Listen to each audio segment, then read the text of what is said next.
여러분과 말씀 나누기 전에 먼저 PPT 하나를 보여드리겠습니다. PPT를 하나 보여드리는데 혹시 여러분 중에 이거 전에 보신 분 계시다면 조금만 참아주시고 기다려주세요.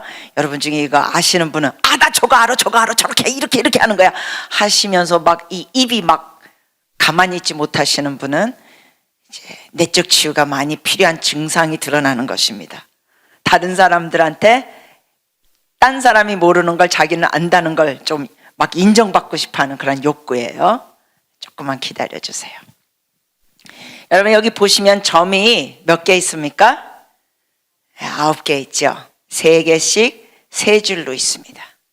그런데 여러분께 잠시 1분 정도 드릴 테니까, 사실 좀 더 여유 있게 드리면 좋은데 여하튼 이게 설교 시간이니까 한 1분 정도 드릴 테니까 여러분의 손가락으로라도, 아니면 필기 하시는 분은 이렇게 점을 9개 만드셔서 손을 떼지 않고 4개의 직선으로 모든 점을 연결하는 거예요.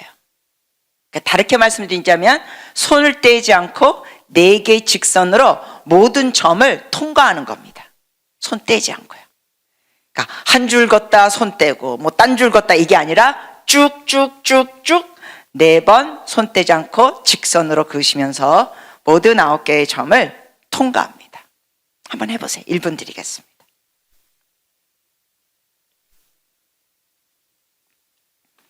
이럴 때 아무 시도도 안 하시는 분들은 본인한테 물어봐야 돼요. 나는 왜 이럴까? 여러분 중에 못하러 머리 굴려 보나마나 알려줄 텐데 답을 하시는 분들은 굉장히 수동적입니다. 그렇게 사시면 안 됩니다. 해보셔야 합니다. 실패는 하다가 실수하는 게 실패가 아니라 더 큰 실패는 하지도 않고 시도도 안 하는 게 진짜 인생에서는 실패라는 것을 여러분 기억하십시오. 여러분 중에는 손으로도 하시는 분이 계시고 눈알로 하시는 분들이 계시는 것 같아요. 어떻게 하시든 간에 한번 시도해 보세요. 손 떼지 않는 겁니다. 하나 하고 손 떼고 뭐 딴 이게 아니라 쭉쭉쭉쭉 손 안 떼고 4개의 직선으로 9개의 점들을 다 통과합니다.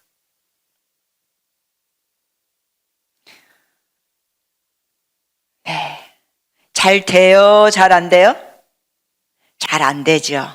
네, 어쩌면 여러분 중에는 이거 처음 보셨는데 다 하시는 분이 계실 수도 있겠습니다. 시간상 답변을 보여드리겠습니다.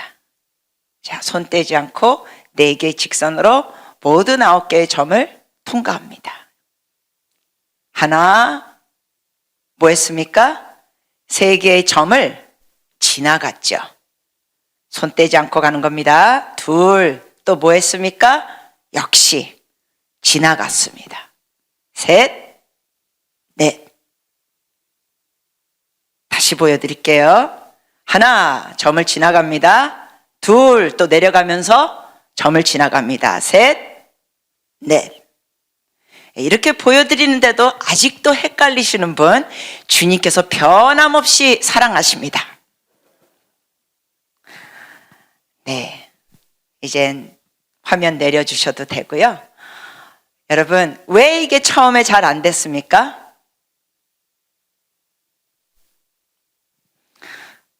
우리가 이렇게 표현하겠죠. 고정관념 때문에 그래요. 왜냐하면 우리의 고정관념 중에 하나는 이렇게 점을 연결할 때는 점을 지나가요? 안 지나가요? 안 지나가요. 여러분 중에 혹시 어렸을 때 글을 배우거나 뭐 그림 같은 거 이렇게 점을 연결하면서 글자를 써보시거나 아니면 그림을 그려보신 적 혹시 있으십니까? 어렸을 때 우리는 이런 점들을 연결하면서 그림도 그리고 글자를 배우는데 점을 지나가면 뭐해요? 지웁니다.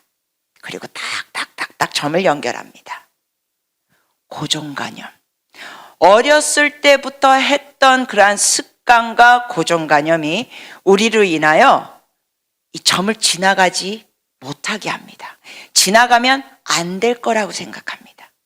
제가 이거를 다른 세미나 할 때 보여드렸더니 어떤 집사님이 저한테 이러시더라고요. 에이, 선교사님, 처음부터 점을 지나가도 된다고 힌트를 좀 주시지. 네, 그래서 웃었습니다. 여러분, 여러분의 삶에 어떤 고정관념이 여러분의 인생을 마비시키고 있는 게 있습니까? 고정관념은 우리의 인생을 가로막습니다. 고정관념은 우리의 삶이 전진하지 못하도록 방해합니다. 근데 이러한 고정관념은 흔히 언제 형성될까요? 이러한 고정관념은 흔히 언제 성립될까요? 어렸을 때 아니면 나이 들어서? 너무나 쉬운 질문인데 답변해 주세요. 어렸을 때 아니면 나이 들어서? 어렸을 때예요. 어렸을 때. 여러분 아십니까? 사람의 뇌는 몇 살까지 최고의 속도로 성장합니까? 몇 살까지? 힌트를 드릴까요? 몇 살까지요? 만 3살까지가 인생에서 뇌가 성장하는 최고의 속도로 무지무지하게 빨리 자라납니다. 그래서 만 3살까지가 사실은 굉장히 중요한 시기입니다. 그럴 때 만 3살까지의 엄마와의 애착 관계도 갖게 되고, 영어로는 bonding이라 그럽니다. bonding relationship. 애착 관계도 갖고 이렇게 사랑하는 관계를 갖는 게 굉장히 중요합니다. 이 만 3살까지 좀 전에 말씀드린 것처럼 인생에서 최고의 속도로 뇌가 성장하기 때문에, 또 중요한 것 중에 하나가 뭐냐면은 어린아이가 울 때 되도록이면 빨리 가서 챙겨주거나 뭐 기저귀를 갈아주거나 안아주거나 토닥거려주거나 하는 게 좋을까요? 아니면 에이, 그렇게 울어야지 이 다음에 목소리도 커서 하나님 찬양을 우렁차게 하지 하고 좀 울게 내버려 두는 게 좋을까요? 어느 쪽일까요?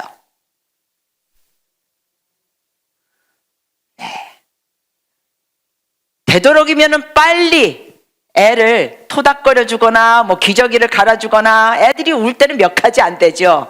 뭐 기저귀가 젖었거나 아니면 배가 고프거나 뭔가 불편하거나. 자, 그러면 여러분께 여쭤보겠습니다. 뭐 되도록이면 빨리 해주는 게 좋다라고 생각하시는 분들 한번 손 들어보세요. 네, 혹시 저 지난번에 왔을 때 이렇게 말씀드린 거 기억하십니까? 저는 손 들어 달라는 게 정답입니다. 여러분을 무안하게 해드리고 싶지 않아요. 여러분, 지금은 의학과 과학이 인류 역사상 최고로 발달된 시대에 우리가 살고 있는데, 의학적으로 뇌를, 어린아이들의 뇌, 어른들의 뇌, 이러한 스캔과 여러 가지 연구를 할 수 있게 됐습니다. 예전에는 어른들이 뭐라 그랬어요? 아유, 애가 울 때 내버려둬. 손 타. 자꾸 안아주지 마. 손 타. 손 타. 이런 말 어른들이 옛날에 하셨죠. 왜 그런 말 했을까요? 뇌가 그 어린 나이에 어떻게 발육되고 성장되는지 몰랐기 때문에 그런 말을 한 것입니다. 여러분, 아이가 우는데 계속 방치해 두면서 어느 누구도 와서 토닥거려 주거나 기저귀 갈아주지도 않고 뭐 먹을 거 주지도 않으면, 이 아이의 뇌는, 그 어린아이의 뇌는 어떻게 되는지 아십니까? 뇌의 건전한 발육이 잘 안 됩니다.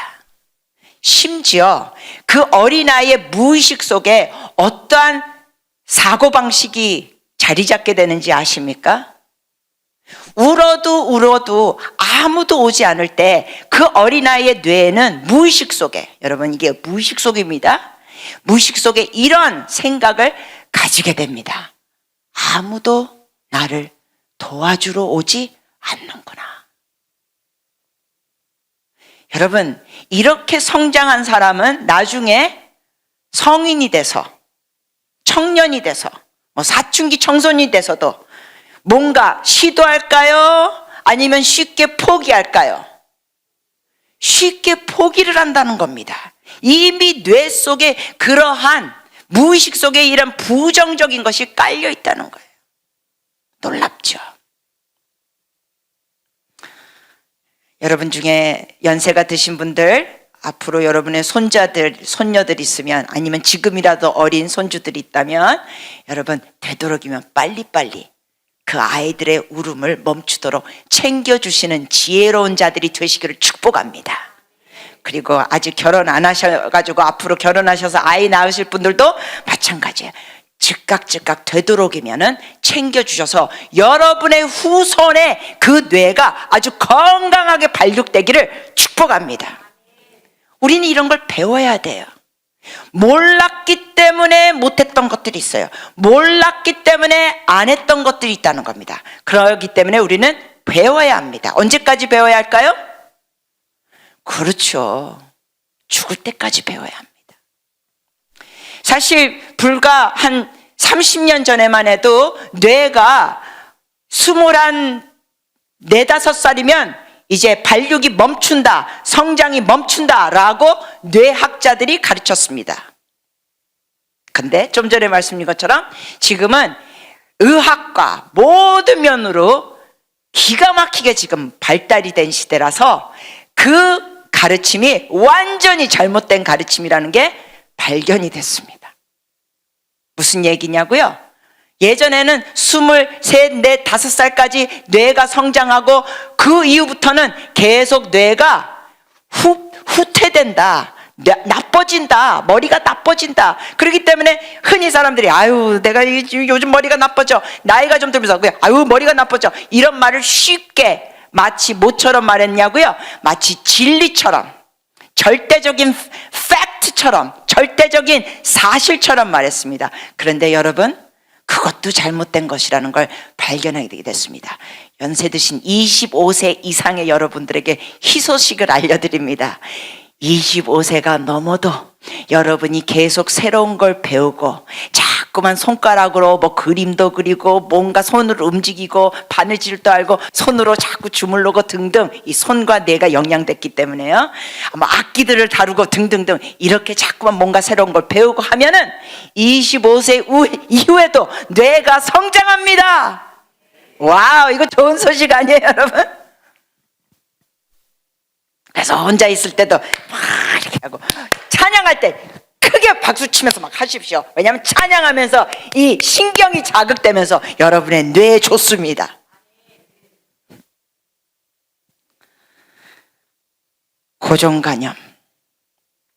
고정관념이 결국 우리의 뇌에 자리 잡게 된다는 겁니다. 자, 그러면 여러분과 함께 오늘 이 로마서 말씀을 가지고 우리의 마음이 새로워진다는 이 말씀, 너희는 이 세대를 본받지 말고 오직 마음을 새롭게 함으로, 여러분 거기에 나오는 마음의 정확한 단어는 뭐냐면 생각을 새롭게 하라. 영어로는 mind, 생각을 새롭게 하라는 거예요. 즉 너희가 갖고 있는 그 잘못된 고정관념을 버리고 하나님의 말씀으로 새롭게 되라. 저는 외국 생활을 여러분이 아시다시피 많이 했고 또 여러 나라들을 다녀봤습니다. 외국 생활을 많이 하고 여러 나라를 다닌 거에 대해서 장점이 있습니다. 뭐냐? 이 한국 분들을 볼 때 조금 더 객관적으로 보면서 이 잘못된 부분들이 더 분별이 됩니다. 쉽게 말하자면 우물 안의 개구리가 아니라는 것이에요. 다른 것들을 봤기 때문에, 다른 문화들을 봤기 때문에, 다른 나라들의 그런 풍습들, 가치관들을 봤기 때문에, 더군다나 또 성경을 알기 때문에 정작 우리나라 사람들을 보면은 이런 차이가 보이면서 좀 더 분별하게 됩니다. 지금은 좀 많이 달라졌습니다만은 연세 드신 권사님들 이렇게 상담해드리고 기도해드리다 보면 의외로 많은 여성분들 중에, 연세 드신 분들 중에는 나는 여자니까 그러면서 자기 자신을 비하하는 그러한 권사님들을 정말 많이 만났습니다. 심지어 권사님들 이름 중에 정말 희한한 이름들을 갖고 있는 분들도 만났습니다. 왜냐? 그 연세 드신 분들 가운데는 부모님 중에 뭘 원했을까요? 아들을 원한 거예요. 아들. 그러니까 이름을 어떻게 지었는지 아십니까? 말자. 마지막 말. 그러니까 더 이상 딸 낳지 말라는 거예요. 말자. 말순. 이름들이 말자가 말자. 말자야. 이렇게 부르는 거예요. 말순아. 말희야. 와, 그 중에 참 심했던 이름, 제가 정말 이거는 농담인 줄 알았는데, 자매를 만났는데 언니는 일자였고 밑에 여동생은 이자였습니다. 아버지가 아들을 바랬는데 첫 아이가 딸이 나니까 그냥 일자라고 불렀고, 또 아들을 바랬는데 둘째 같으니까 그냥 이자라고 불렀습니다. 제가 이런 분들 만나면 말자, 말순이, 말희, 또 일자, 이자 이런 이름을 갖고 있는 분들을 만나면 제가 권면해 드리는 것 중에 하나가 뭔지 아십니까? 이름을 바꾸라고 권면해 드립니다. 왜냐? 이름은 중요해요, 안 중요해요? 굉장히 중요합니다. 하나님께서 성경에서도 역사하실 때, 새로운 역사를 하실 때 그 사람의 이름을 바꿨어요? 안 바꿨어요? 바꿔주셨습니다. 여러분이 이미 잘 아시는 아브람을 아브라함으로 바꾸셨습니다. 야곱을 뭐로 바꿔주셨어요? 이스라엘로 바꾸셨습니다. 이름을 바꿔주시면서 그 바꿔주신 새 이름의 뜻에 따라 그들의 삶이 새롭게 펼쳐졌습니다.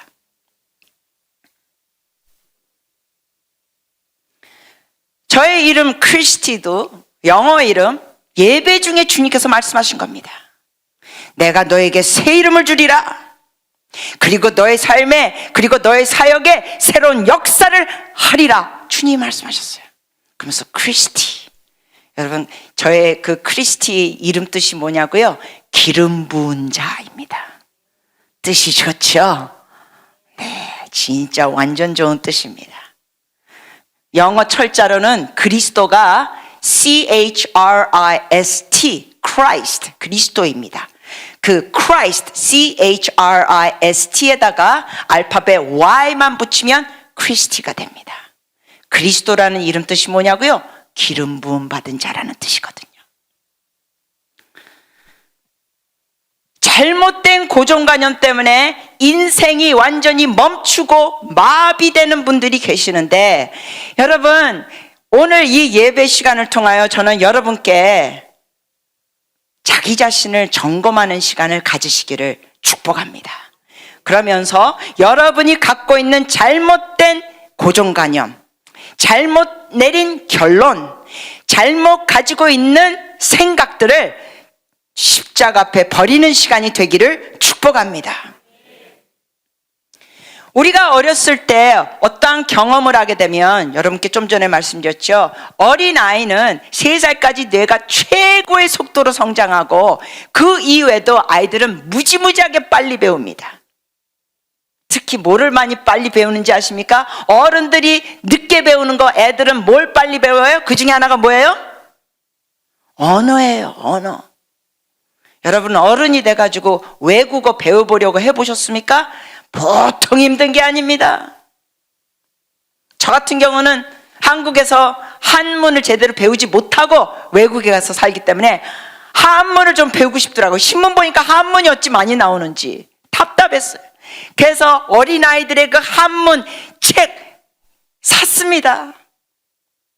심지어 빨간 펜이라고 그 애들 가르치는 선생님한테 제가 또 배우기도 시작했는데 시간이 계속 안 맞아가지고는 저희 사역 때문에 결국은 이제 지속하지는 못했는데, 정말 노력했는데 어려워요, 쉬워요? 한문 배우는 게 저한테?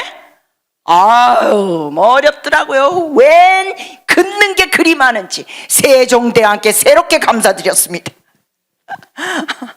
여러분 아시다시피 한문은 너무너무 어렵기 때문에 중국과 일본, 이렇게 한문을 주로 쓰는 나라들은 뭐가 많아요? 문맹인이 많습니다. 대한민국은 세계적으로 문맹인이 1%도 안 될 정도라고 합니다. 할렐루야. 그래서 사실은 한글을 이렇게 글자가 없는 미전도 종족의 한글을 사용하기도 합니다. 너무 쉬우니까요. 하루 만에 배울 수 있잖아요.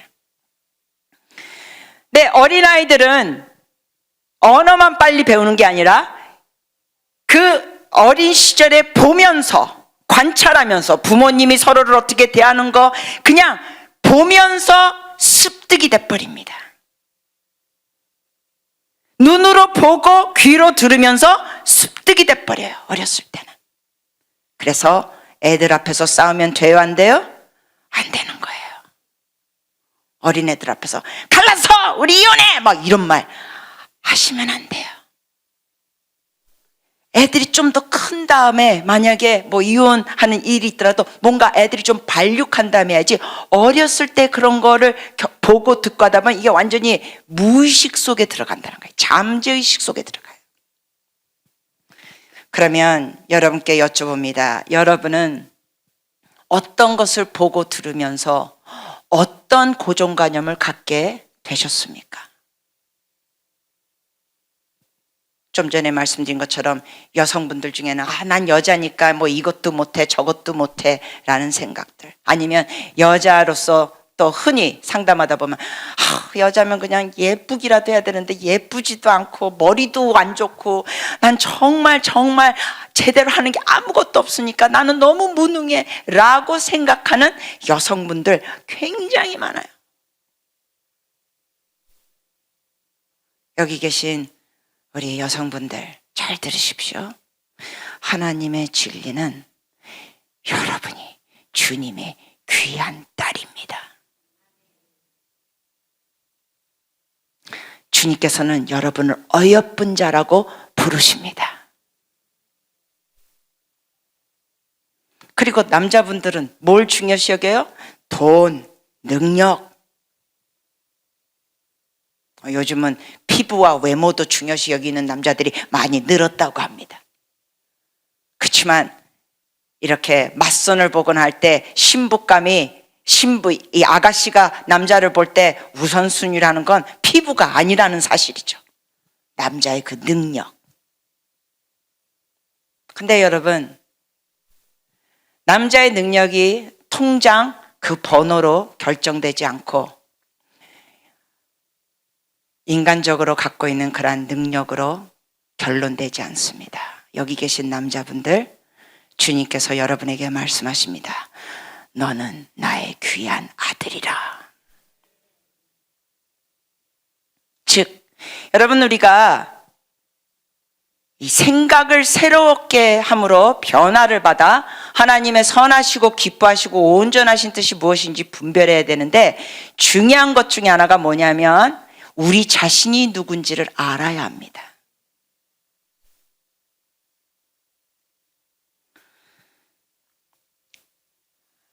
여러분, 저는 예수님 믿지 않는 가정에서 태어났고 자랐고 저희 김씨 집안에서 첫 번째로 예수 믿게 된 사람입니다.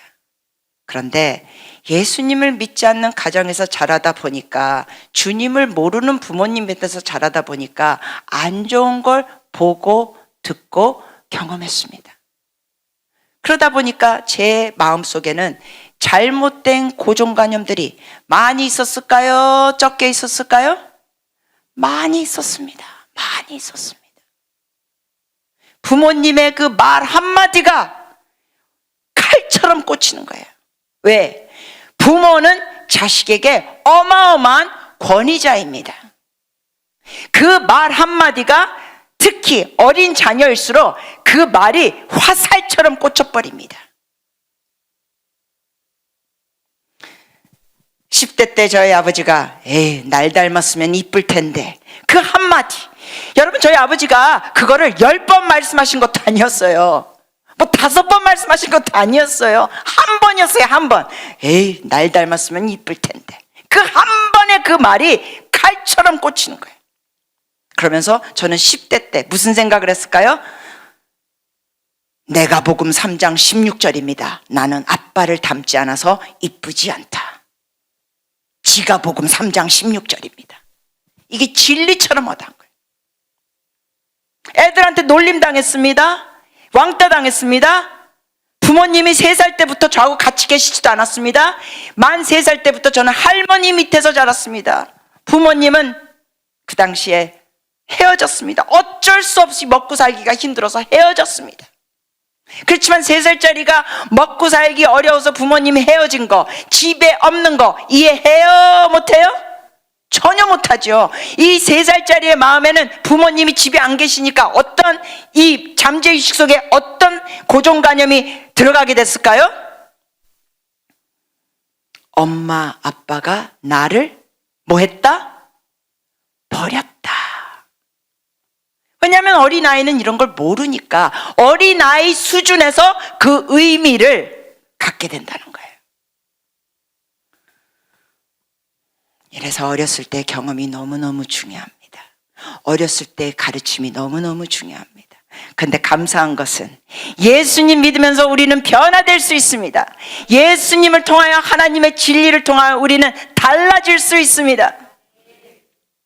저는 정말 오랫동안 내 자신을 아빠를 안 닮아서 이쁘지 않다, 나는 못생긴 여자다 라는 생각을 했기 때문에 가꿔요, 안 가꿔요? 여러분, 본인이 못생겼다, 그야말로 뭐 아빠를 안 닮아서 못생겼는데 가꿔봤자 희망이 있다 없다? 없다가 되는 거예요. 그러니까 가꿀 생각해요, 안 해요? 안 하죠. 선머스마처럼 사는 거예요.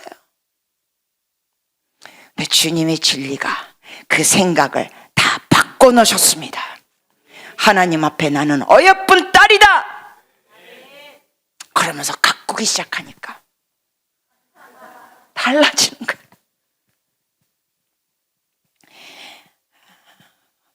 크리스찬들은 흔히 말하기를, 하나님은 외모를 보지 않으시고 중심을 보셔. 그러면서 외모를 완전히 묵사발시키고 외모에 대해서 완전히 무시하는 그러한 성향이 있습니다. 제가 그 중에 한 사람이었습니다. 예수님 믿고 나서도 하나님은 중심을 보시는 하나님이야 그러면서 여자로서 갖고 할 생각 전혀 안 했습니다.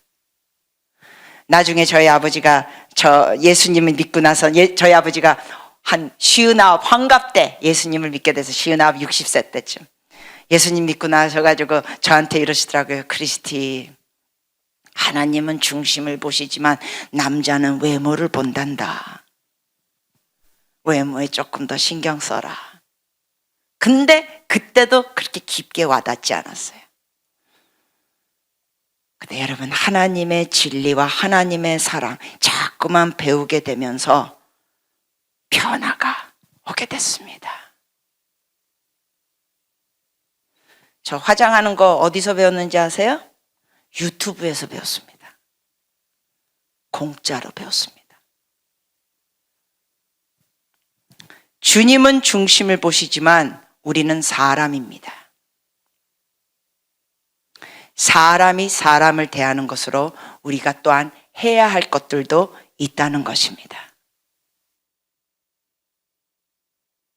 왜냐하면 여러분, 우리는 영, 혼, 또 뭐가 있어요? 몸이 있거든요. 영, 혼, 육, 영, 혼, 몸, 3분설입니다.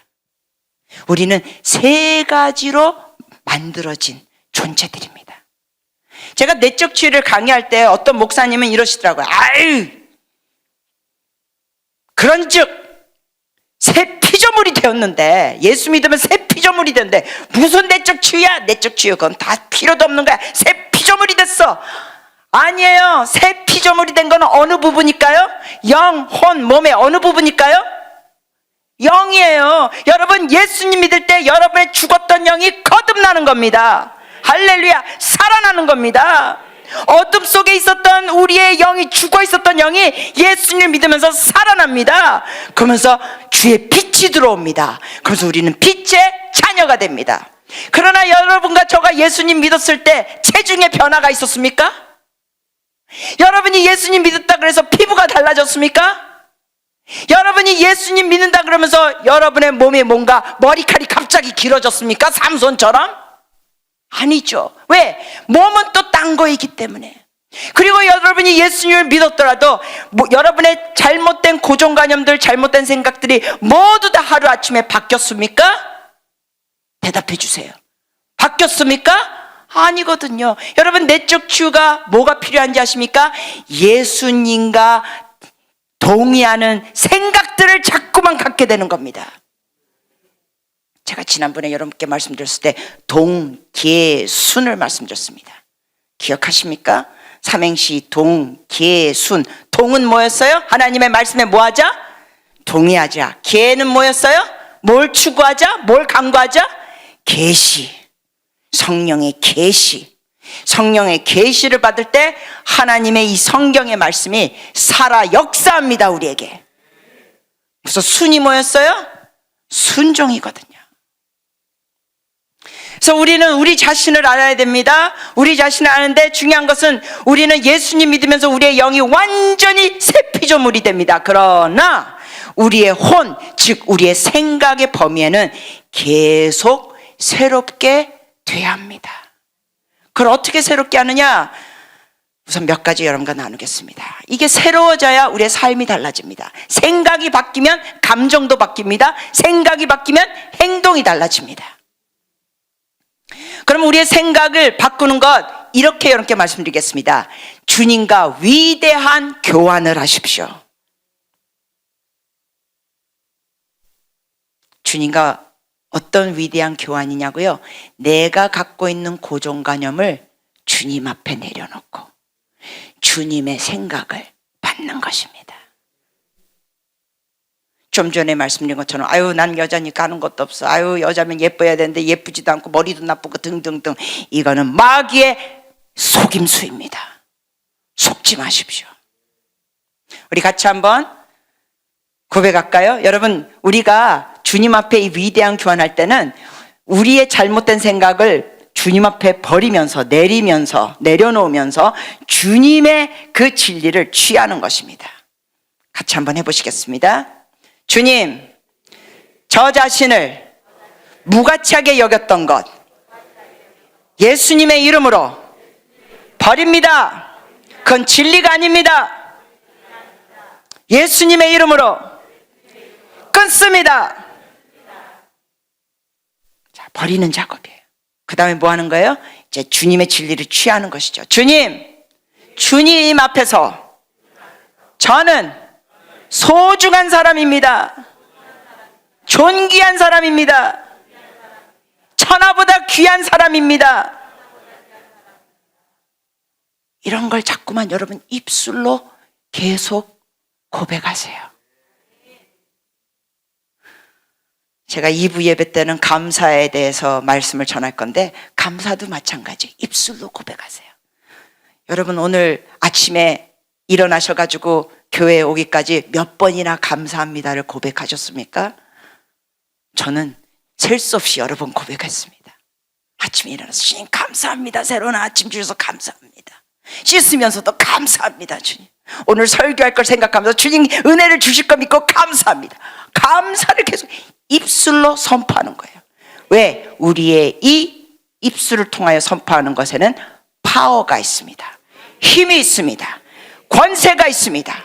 죽고 사는 권세가 혀에 달렸나니 죽음과 생명의 권세가 우리의 이 말에 있다는 것입니다. 말로 여러분을 축복하십시오. 잠시 여러분 머리에 안수하시겠습니까? 같이 한번 이렇게 하실까요? 주님, 저에게 좋은 머리 주셔서 감사합니다. 지혜와 계시형을 더 부어주시옵소서. 솔로몬의 지혜를 주시옵소서. 저는 지혜로운 하나님의 자녀입니다. 아멘. 어떤 분은 막 실수하면 이 멍텅구리 멍텅구리 자기 머리를 막 쥐어박고 자기 자신을 멍텅구리 바보라고 그래. 그건 자기 자신을 저주하는 거예요. 마귀와 동의하지 마세요. 주님과 동의하십시오. 자기 자신을 아셔야 합니다. 여러분 중에 제가 이제 몸에 대해서 잠깐 말씀드리고 싶은데, 이 몸 관리에 대해서 잠깐 말씀드리고 싶은데, 어쩌면 이거 들으면서 불편하실 수 있지만 여러분 잘 들으시면서 행동하시는 여러분이 되시기를 축복합니다. 한국 분들 중에 유난히, 우리나라 분들이 유난히 무슨 음식을 좋아하는지 아십니까? 대한민국 분들은요, 유난히 밀가루 음식을 좋아한다고 합니다. 밀가루, 수제비, 칼국수, 잔치국수, 밀가루 음식. 벌써 제가 밀가루 음식 할 때 입에서 침이 도는 분들 계시다면 여러분께 말씀드리고 싶습니다. 여러분, 우리의 몸은 주의 성전입니다. 우리의 몸은 우리께 아닙니다. 그래서 우리 관리를 해야 됩니다. 그런데 지금 시대가 바뀌었어요. 옛날 밀가루하고 지금 밀가루하고 같아요, 달라요?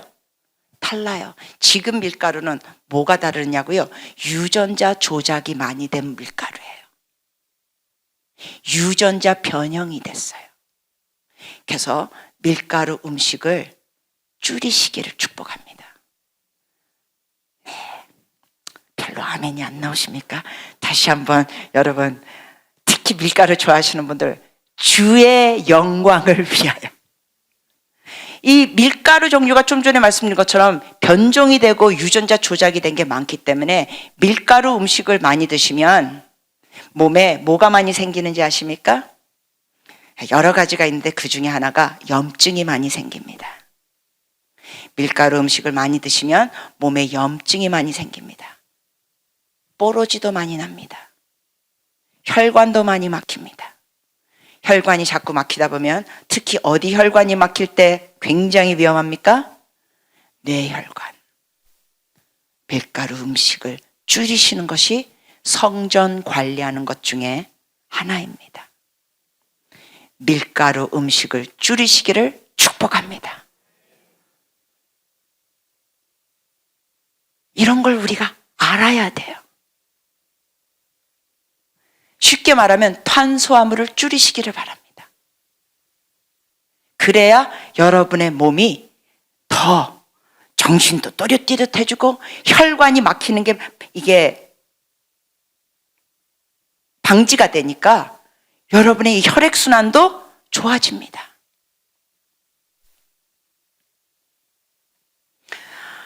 음식에 대해서 하나만 더 말씀드리겠습니다. 이 내용 얘기해도 힘들어하신 분이 계실 수 있는 것 같은데, 여러분, 제가 한국에 와서 이렇게 수련회 다니고 했더니 우리나라 분들은 청년부건, 고등부건, 장년부건 2박 3일 뭐 수련회 가면은 다 예배 끝난 다음에 수련회 다 예배 끝나고 다 기도 끝나고 뭐 할까요? 뭐 줄까요? 야식. 심지어 막 먹으면서 어떤 집사님, 어떤 권사님은 이런 말까지 합니다. 잘 먹고 죽은 귀신은 때깔도 좋대요. 아니, 예수님 믿는 사람이 무슨 사람이 죽어서 귀신 얘기까지 하고, 사람이 죽어서 귀신도 안 되는데. 그러면서 그 야식 중에 뭐가 나오는지 아십니까? 뭐 치킨은 흔한 건데요. 어른들이 있을 때는 또 그 야식 중에 뭐가 나오냐면 순대가 나와요. 순대.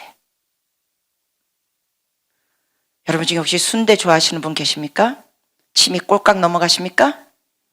좀 있으면 점심시간인데 하면서 순대 간하고 허파하고 순대 내장 맛있지. 네, 잘 들으세요.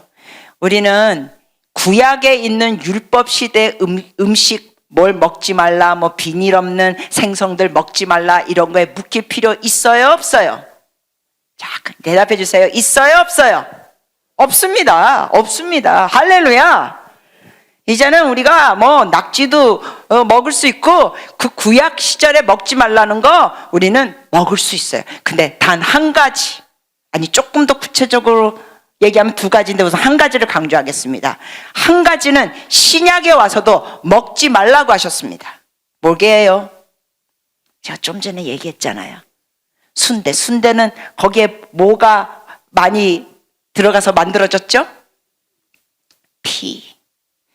신약에서도 주님께서는 피는 먹지 말라 하셨습니다. 피에는 생명이 있느니라 피는 먹지 말라. 제가 이런 얘기하면 어떤 분들은 선교사님 모든 것을 감사함으로 먹으면 되는 거 아니에요? 네, 감사함으로 먹는 것 중요합니다. 그러나 신약 시대에 와서도 정확하게 주님께서 말씀하셨습니다. 피로 만든 음식은 먹지 말라. 근데 한국에 보면, 여러분 한국뿐만 아니라 다른 나라도 피로 만든 음식 있어요, 없어요? 있지요. 그 지금 음식 이름들이 다르죠. 근데 한국에는 특히 두 가지가 피로 만든 음식이에요. 뭐예요? 하나는 순대, 또 하나는 선지입니다. 선지와 순대. 이걸 많이 드시면 어떻게 될까요? 여러분, 주님이 먹지 말라고 하고 하지 말라고 한 걸 하면은 누가 좋아하죠? 마귀가 좋아합니다. 주님이 분명히 피로 만든 음식을 먹지 말라 그러는데 그걸 드시면 누가 좋아해요? 마귀가 좋아합니다. 그래서 실제로 제가 이 피로 만든 음식 드시지 말라는 걸 설교한 다음에 순대나 선지 드신 분들 손 들라 그랬더니 진짜 전 교인 다 드시더라고요. 누구도 또 손 들었을까요? 목사님과 사모님도 손 드시더라고요. 그러면서 다 예배 끝났을 때 이러시더라고요. 선교사님, 우리는 온 가족이 순대를 좋아합니다. 우리가 좋아하는 식당 순대 진짜 맛있게 하는 데가 있는데 한 달에 몇 번씩 먹습니다. 그러면서 뭐라 그랬어요? 신약에서도 피를 먹지 말라 그러고 그 피로 만들어진 음식을 먹지 말라는 그 가르침이 있는 거 미처 생각도 못했습니다. 여러분, 때로는요 우리가 성경을 읽다가 뭐 하는지 아십니까? 보기 싫은 건 넘어가더라고요. 자기가 그냥 갖고 있는 선입견으로 성경을 읽을 때가 있어요. 그래서 그때 선지와 순대 드신 분들 손 들라고 했더니 거의 다 손을 드셨고 회개하는 기도를 했고 무슨 기도까지 했는지 아십니까? 축사 기도까지 했습니다. 그랬더니 의외로 많은 분들이 이렇게 기침을 하게 되면서 어두움이 나가는 놀라운 역사가 있었습니다. 여러분, 잠시 회개기도 할까요? 같이 우선 잠시 고백합시다. 이따가 기도 시간 때 하겠지만 지금 얘기 나왔을 때 합시다. 하나님, 제가 몰랐습니다. 피로 만든 음식을 지금도 먹지 말아야 될 것을 몰랐습니다. 주님, 용서하여 주시옵소서. 먹을 게 많은데 순대를 못 먹는다 그래서, 선지를 못 먹는다 그래서 아쉬울 것이 없습니다. 주님께서 먹을 걸 여러 가지 많이 주셨습니다. 감사합니다. 순대 먹는 걸, 선지 먹는 걸, 피로 만든 음식을 먹는 걸 끊습니다. 주님 도와주시옵소서. 아멘.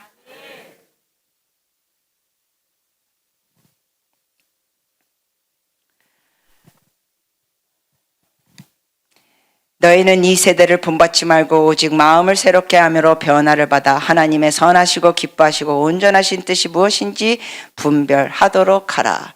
거기에 중요한 것은 생각이 새로워져야 되는 것이고 그 생각 중에는 우리가 갖고 있는 고정관념들, 우리가 갖고 있는 잘못된 결론들, 우리가 가지고 있는 이러한 잘못된 의미들을 주님과 교환하는 시간을 가지시기를 축복합니다. 또 하나 우리가 생각을 바꿔야 되는 분야가 있습니다. 또 하나는 뭡니까?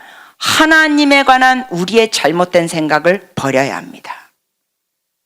여러분, 신앙생활에서 굉장히 중요한 건 우리 자신이 주님 안에서 어떤 존재인지 아는 것도 중요하지만 사실 더 중요한 것은 하나님이 어떤 분인지를 아는 겁니다. 사실 하나님이 어떤 분인지 우리가 아는 거에 대해서만 설교하자 그래도 여러 시간의 내용을 할 수 있죠. 근데 이 시간에 여러분께 강조해드리고 싶은 건 하나님은 선하십니다. 여러분과 저의 인생에 어떤 일이 벌어지더라도 하나님은 선하십니다. 여러분과 저의 인생에 마치 하나님이 어떤 기도도 아직 응답하지 않으셔가지고 하나님이 있는 거야 없는 거야 라는 생각이 스치더라도 하나님은 살아계십니다. 영어로는 God is good. 그러면서 어떤 단어를 또 표현한지 아세요? All the time. 하나님은 항상 선하시다. 같이 한번 고백해 주시겠습니까? 하나님은 항상 선하십니다. 같이 한번 또 고백해 주시겠습니까? 저에게 어떠한 어려움이 있어도 하나님은 살아계시고 선하시고 저를 사랑하시는 분입니다. 아멘. 이 내용이 여러분의 심령 깊이 뿌리 내리기를 축복합니다. 왜냐하면 이런 게 뿌리 내리지 않으면 여러분 인생이 살다가 힘들 때 있어요, 없어요? 있거든요. 사람들이 배반하고 재정에 어려움이 있고 사업에 실패가 있고 지금 정말 많은 사람들이 어려워하고 있습니다. 지금 경제학자들이 은행 이자가 이제 계속 또 올라간다 그럽니다. 그러면서 어떤 경제학자들은 내년 봄쯤에 세계적인 경제에 완전히 대공황 어려움이 올 것이라고 예측하고 있습니다. 그래서 영끌해가지고 영혼을 끌어당기면서 대출해가지고 아파트를 산 사람들, 어마어마한 어떠한 대출을 갖고 있는 사람들 앞으로 굉장히 어려워질 거라고 합니다. 왜? 이자가 자꾸만 올라가니까. 우리가 이런 것도 배워야 합니다. 대비해야 합니다. 어떤 크리스천들은 아유 예수 믿는 사람이 무슨 경제에 대해서 신경 쓸 게 있어? 여호와는 나의 목자신데. 아니에요. 주님이 우리의 목자이시지만 우리가 알 건 알아야 합니다. 우리가 배워야 할 건 배워야 합니다. 우리가 책임지고 알아야 될 건 행동을 해야 합니다. 그런데 어떠한 어려움이 있을지라도 우리가 나름대로 최선을 다했는데도 불구하고 예측지 못하는 관계의 어려움, 재정적인 어려움, 여러분이 사업이나 여러분의 일에 최선을 다했는데도 불구하고 오는 어려움들이 때로는 있습니다. 그럴 때 기억하십시오. 주님은 살아계십니다. 주님은 선하십니다. 주님은 사랑이십니다. 무슨 일이 있어도요.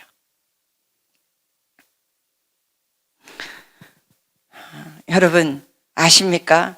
저는 환갑이 넘었는데 아직 시집도 못 갔습니다. 울트라 캡짱 노처녀입니다. 어떤 분은 그럽니다. 아유 하나님이 욕심도 많으시지, 크리스티 선교사님 시집 좀 보내시면서 써먹으시지 어떻게 시집도 안 보내시고 이렇게 써먹으실까. 농담조로 그렇게들 말씀하시더라고요. 여러분 제가 평생 결혼을 못한다 할지라도, 제가 평생이라는 걸 강조합니다. 어떤 분은 환갑 넘어서 초혼을 했다 그러더라고요. 할렐루야. 저 희망을 놓지 않았습니다.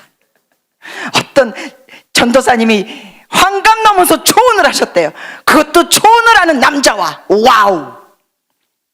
네, 여러분께 말씀드린 게 뭐냐면 제가 평생 결혼을 안 한다 할지라도, 아니 못한다 할지라도 주님은 살아계십니다. 주님은 선하십니다. 주님은 저를 사랑하십니다. 여러분의 삶에 무슨 기도가 이루어지지 않아도 주님은 살아계시고 선하시고 사랑이십니다라고 고백할 수 있으십니까? 저는 더군다나 무남동녀 외동딸인데 시집을 못 갔으니 저희 아버지의 최근에도 하시는 말씀이, 크리스티 내가 천국 가기 전에 너가 결혼하는 걸 봐야 되는데 하시더라고요. 그 소원이 이루어지지 않더라도 주님은 선하십니다. 그렇지만 이왕이면 이루어주시면 좋습니다. 주님 저야. 어떤 분은 저더러 독신의 은사를 받았냐 그러는데 안 받았습니다. 저는 노총각을 보면 가슴이 뜁니다. 독신의 은사를 받은 여자분들 얘기했더니 남자가 돌로 보인다 그럽니다. 저는 단 한 번도 노총각이 돌로 보인 적이 없습니다.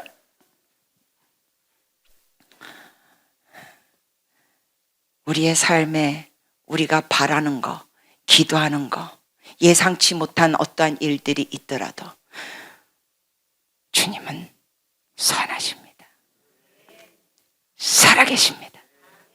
그리고 여러분과 저를 끔찍하게 사랑하십니다. 할렐루야. 이 진리에 여러분이 견고하게 서시기를 축복합니다. 여러분 지금 오징어 게임이라는 게 난리가 아니더라고요. 뭐 며칠 전에도 보니까 미국의 세계적인 유명 인사들이 그 오징어 게임에 나오는 그 초록색 옷을 입고 뭐 파티를 하고 뭐 딱지 게임을 하고 뭐 달고나로가 만들고 지금 난립니다. 저 오징어 게임 봤냐고요? 못 봤습니다. 안 볼 겁니다. 왜냐고요? 친구한테 본 친구가 얘기하는데 내용들이 너무너무 잔인하더라고요. 그래서 얘기를 듣고는 줄거리 내용을 듣고는 나는 도저히 그거 볼 자신이 없다. 뭐 장기를 빼고 뭐 죽이고 뭐 이러는데, 여러분, 저는 일반적으로 이렇게 설교하는 사람이기 때문에 1000만이 넘는 영화나 이렇게 세계적인 어떤 열풍을 일으키는 이런 내용들이 있을 때 저는 숙제를 삼아 봅니다. 근데 그 중에 아직 안 본 게 있습니다. 예를 들면 기생충 안 봤습니다. 왜냐하면 그 줄거리를 읽어보니까, 저는 무슨 영화를 보기 전에 줄거리를 먼저 읽거든요. 그러면서 이걸 내가 봐도 되는 건지 안 되는 건지. 신과 함께는 봤습니다. 왜냐하면 그 내용은 보면서 제가 어느 정도 이렇게 소화시키고 걸를 수 있으니까, 감당할 수 있겠어요. 근데 기생충 내용 줄거리 읽었을 때 거기에 나오는 폭력과 음란과 이런 내용은 제가 이거는 안 될 것 같더라고요. 그리고 오징어 게임도 줄거리 들어보니까 이거는 내가 안 되겠다. 이걸 보면은 내 눈과 귀가 너무 힘들어지겠다. 뭐 보일러 씻고 막 이런 기도를 많이 해야 될 것 같아요. 네, 그 열풍을 일으키는 내용이 뭡니까? 돈입니다. 돈. 그리고 사람 생명이 그야말로 파리 목숨처럼 죽어가는 내용들. 이 시대가 그 내용에 열광을 한다는 게 저는 충격받았습니다. 저는 줄거리만 듣고도 볼 용기가 안 나는데 그걸 다 보고 거기에 열광을 한다? 우리가 지금 이런 시대에 살고 있습니다.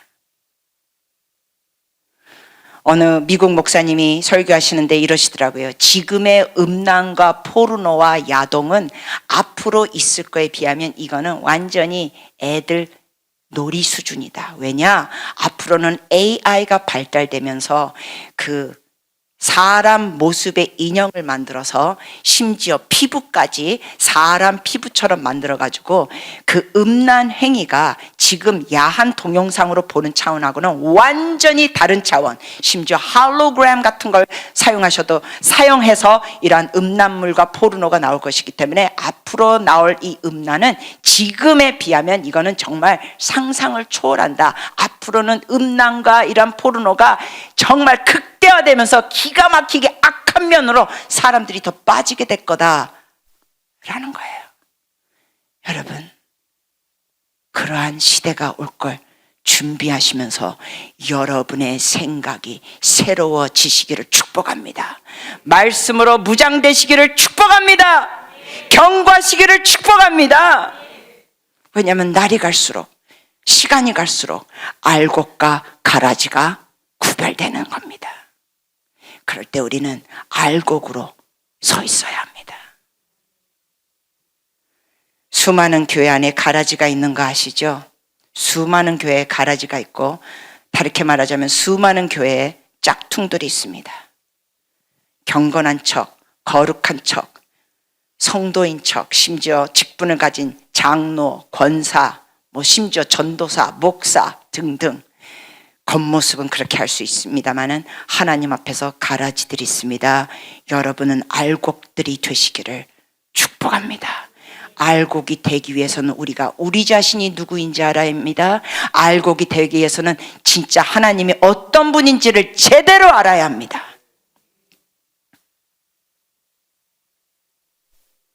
마지막으로 우리가 알아야 될 것은 뭡니까? 하나님의 관점으로 다른 사람들을 볼 줄 알아야 합니다. 여러분을 힘들게 한 사람 누구 있습니까? 여러분이 꼴 보기 싫은 사람 어떤 사람 있습니까? 하나님의 관점으로 보시기를 축복합니다. 하나님의 관점으로 보는 건 어떤 면이냐고요? 물론 우리가 분별이 필요합니다. 그런데 특히 주님을 모르는 사람을 우리가 볼 때는 무엇보다도 불쌍히 여기는 마음으로 보기를 축복합니다. 이 세상에 가장 불쌍한 사람은 누구예요? 돈 없는 사람? 못 배운 사람? 아니죠. 이 세상에 가장 불쌍한 사람은 누구예요? 네, 주님을 모르는 사람입니다. 가장 불쌍합니다. 그러면 거꾸로 여러분과 저는 예수님을 믿는 자들입니다. 우리는 이미 어마어마한 복을 받은 사람들입니다. 여러분과 저의 상급은 예수입니다. 우리는 이미 어마어마한 복을 받았습니다.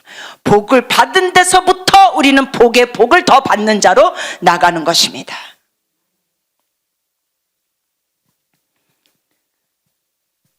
고정관념, 잘못된 생각들 버리십시오. 주님 앞에서 하나님의 생각을 가지시기를 축복합니다.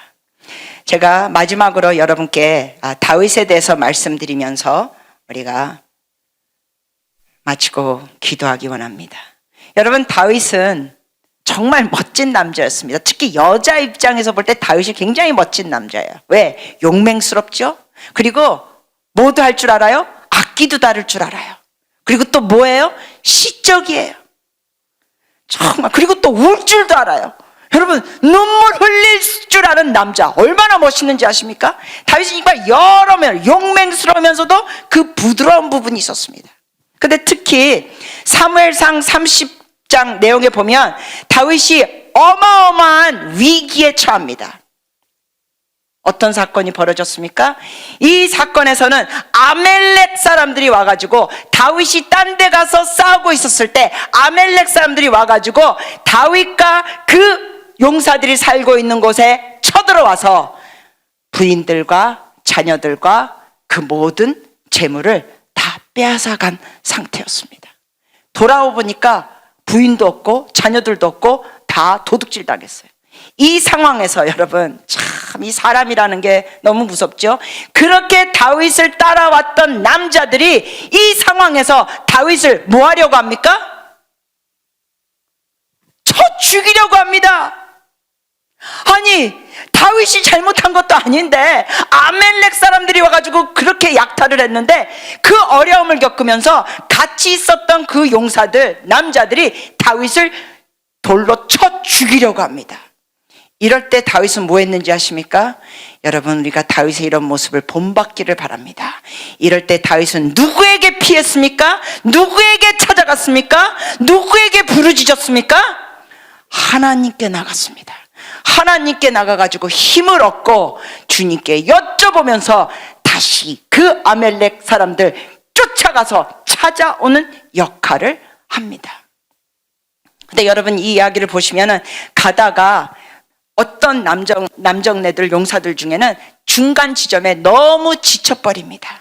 이미 전쟁을 치르고 왔는 상황에서 아내와 자식들이 없어지고 약탈당했는데 다시 싸우러 가는데 어떤 남자들은 이게 체력이 안 따라주는 거예요. 너무 힘든 거예요. 그러면서 중간에 이건 안 되겠다 싶어서 어떻게 합니까? 그러면 너네는 여기에 이런 거 여기서 기다려라. 이런 물건들을, 짐을 좀 지키고 기다려라. 그리고 아직 힘이 있는 우리들이 가서 싸운다. 가지고 나머지 사람들이 다윗과 가가지고 싸워서 이깁니다. 이겨가지고 그 모든 걸 다 찾아옵니다. 할렐루야! 다 찾아옵니다. 근데 다 찾아왔을 때 그 기다리고 있던 용사들 만났을 때 다윗과 함께 싸워서 승리했던 남자들 중에 뭐라고 얘기합니까? 이 사람들은 끝까지 우리하고 같이 가서 싸우지 않았으니까 우리가 다시 찾아온 이 약탈한 것들을 나눠주지 맙시다. 이렇게 말합니다. 여러분, 이건 인간적으로 볼 때 그냥 계산만 할 때는 언뜻 보면은 맞는 말처럼 들리죠. 왜냐하면 이 사람들은 진짜 목숨 걸고 끝까지 싸웠고 여기 중간에 있었던 사람들은 힘들다 그러면서 거기서 그냥 기다리고 있었으니까, 짐 맡아가지고 기다리고 있었으니까 똑같이 받으면 안 될 것 같잖아요. 근데 다윗이 뭐라 그럽니까? 다윗의 이 매력이 바로 이런 것입니다. 너희의 그런 생각은 악한 생각이다. 이들에게도 줄 것을 우리가 다 주자. 그러면서 그때부터 그것이 이스라엘의 법이 됐습니다. 다윗의 매력과 멋진 모습 중에 하나가 뭐냐고요? 다른 사람들의 의견에 흔들리지 않았습니다. 다윗은 하나님 마음에 합한 자로서 주님이 기뻐하시는 것을 잘 골라서 행한 자입니다. 여러분, 지금 우리는 험악한 시대에 살고 있습니다. 말세의 증상 중에 하나입니다. 사람들이 돈을 추구하고 돈을 위해서 청부살인도 하고 지금 이런 시대에 우리가 살고 있습니다. 사람 죽이기를 파리 목숨처럼 죽이고 장기를 막 꺼내고 지금 무시무시하고 잔인한 이란 영화가 세계적인 열풍을 히트를 일으키는 지금 이런 시대에 우리가 살고 있습니다. 그럼 이런 시대에 우리가 뭘 해야 되느냐? 그 중에 하나가 우리의 생각이 새로워져야 합니다. 따라가면 안 됩니다. 이 시대의 물결에 휩쓸려가면 안 됩니다. 여러분, 죽은 물고기는 떠내려가는 물에 같이 따라갑니다. 그러나 살아있는 물고기는 흘러가는 물결에 거슬러 갑니다. 여러분, 우리는 거슬러 갑시다. 이 시대의 물결에 거슬러 가는 살아있는 주의 백성들이 됩시다. 그러기 위해서는 우리의 생각이 달라져야 합니다. 우리 자신에 대한 생각이 하나님 말씀 안에 뿌리를 내리셔야 합니다. 무슨 일이 있더라도 하나님은 선하시고 살아계시고 우리를 사랑하신다는 분이라는 걸, 그 진리가 여러분의 심령에 뿌리를 내리게 하십시오. 계속 고백하십시오. 혼잣말로도 고백하십시오. 운전하시다가도 고백하십시오. 샤워하시면서도 고백하십시오. 하나님은 살아계셔. 하나님은 선하셔. 하나님은 나를 사랑하셔. 나는 하나님의 소중한 딸이야. 나는 하나님의 소중한 아들이야. 진리를 계속 고백하십시오. 그렇게 할 때 여러분, 마귀가 여러분 근처로 왔다가 7길로 도망갑니다. 주님께서는 우리의 삶에 어려움이 없을 거라고 약속하신 적이 없습니다. 오히려 거꾸로 말씀하셨습니다. 너희가 진리를 따라 살고자 할 때는 환난이 있으리라. 예수님을 진짜로 믿고 따라가며 살 때는 왕따도 당합니다. 비난도 당합니다. 어려움도 있을 수가 있습니다. 정직하게 나갈 때 왜 유도리 있게 좀 속이지. 정직하게 나갈 때 어려움도 있을 수 있습니다. 그러나 주님께서 거기에 대해서 분명하게 보상해 주십니다. 상급을 주십니다. 왜? 주님은 살아계시니까. 왜? 주님은 공의로운 하나님이시니까. 이 세상에서 상급을 못 받더라도 분명히 천국에서 받습니다. 어떠한 믿음의 사람들은 이 세상에서 상을 받지 못한 사람들이 히브리서에 기록이 되어 있습니다. 그러나 주님은 분명히 상을 주십니다. 우리 같이 기도하시면서 나가겠습니다.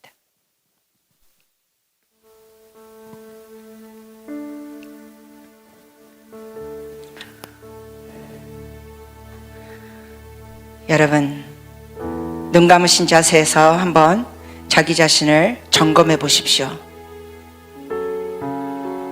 여러분의 마음엔 어떤 고정관념이 있습니까? 하나님에 대한 잘못된 고정관념 뭐 있습니까? 하나님은 내 기도 응답도 안 하셔. 하나님은 나를 그렇게 사랑하는 것 같지 않으셔. 등등. 혹시 이런 쪽으로 하나님을 오해하는 부분이 있습니까? 버리십시오. 여러분의 잘못된 고정관념 중에 자신을 비하시키는 부분이 있습니까? 자기 자신을 무가치하게 여깁니까? 여러분의 몸, 하나님의 성전인데 무엇을 먹는 거, 그것을 소홀히 그냥 막 합니까?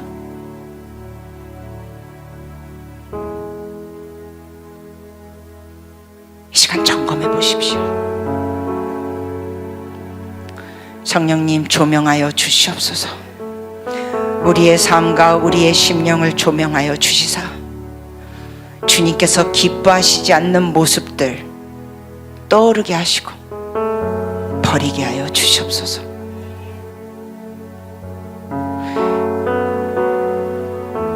그래서 주님, 우리가 주님 안에서 이 마음, 생각이 새롭게 되면서 우리의 혼, 우리의 생각도, 우리의 감정도, 우리의 지적인 부분이 새롭게 되게 하여 주시옵소서. 주의 성전인 우리의 몸도 잘 관리하고 강건케 하여 주시옵소서.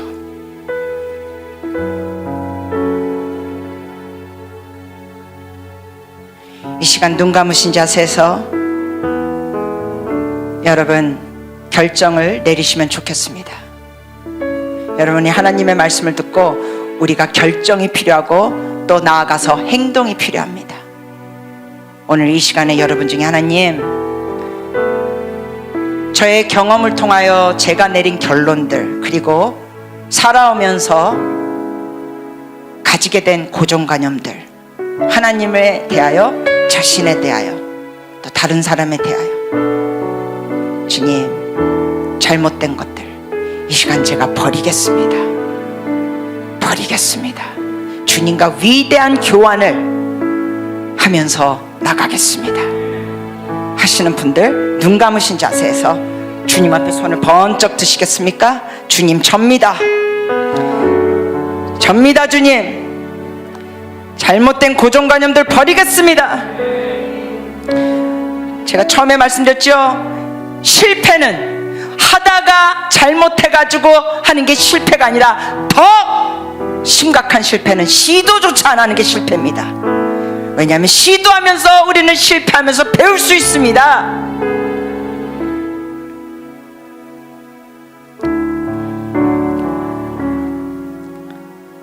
이 시간 주여 한번 외치면서 우리가 잠시 여러분 주님 앞에 손든 자세에서, 주님, 제가 이러이러한 생각들 버립니다. 제가 갖고 있었던 이러이러한 생각들, 하나님을 향하여, 제 자신에 대하여, 다른 사람에 대해서 주님이랑 잘못된 생각들 예수님의 이름으로 버립니다. 주의 진리를 취합니다. 같이 주여 한번 외치고 기도하시겠습니다. 주여! 놀라우신 분입니다.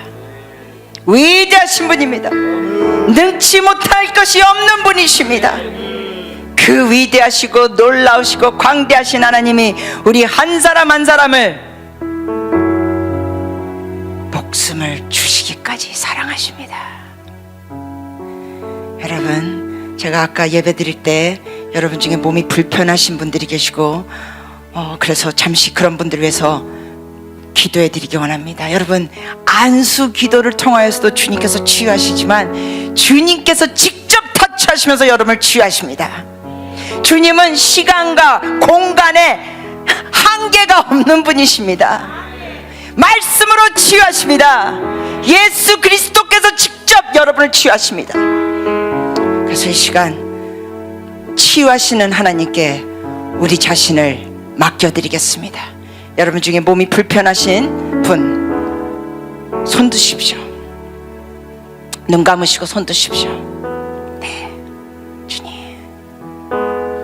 그리고 또 한 손으로는 여러분의 몸의 불편한 부위에 손을 대십시오.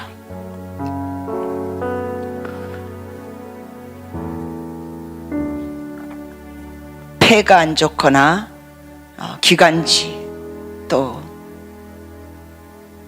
발목, 또 허리 통증, 또 어깨 통증, 목의 통증, 어떤 질병이라도 주님이 못 고칠 것이 없으십니다. 주님은 죽은 자도 살리시는 분이십니다. 주님은 없던 것도 있게 하시고 있던 것도 없게 하시는 분이십니다. 아프신 분들 손 드시고 한 손으로는 그 여러분의 몸에 연약한 부위에 손을 대십시오. 기도하겠습니다. 잠시 통성으로 기도하시겠습니다. 그리고 제가 기도하겠습니다. 통성으로 기도합니다. 주님, 우리가 하는 것 중에 하나가 뭐냐면 체크하는 겁니다.